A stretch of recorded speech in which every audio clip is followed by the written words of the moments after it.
April 23ஆம் தேதி சும்மா காலங்காத்தால பக்காவா ரெடி ஆயிட்டு ஓட்டர் ஐடி கார்டை கையில எடுத்துக்கிட்டு வீட்டுல இருக்கிற சாமியெல்லாம் நல்லா கும்பிட்டு எல்லாரையும் சந்தோஷமா கூட்டிட்டு முதல்ல பூத்துல போய் நின்று அந்த விசில் சின்னத்துக்கு நேரா இருக்கிற அந்த பட்டனை ஒரு அழுத்தங்க.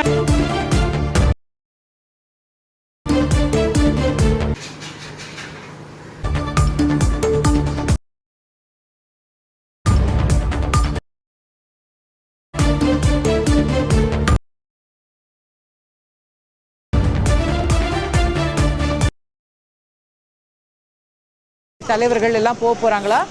விஜய் அவர்கள் கையிலேயே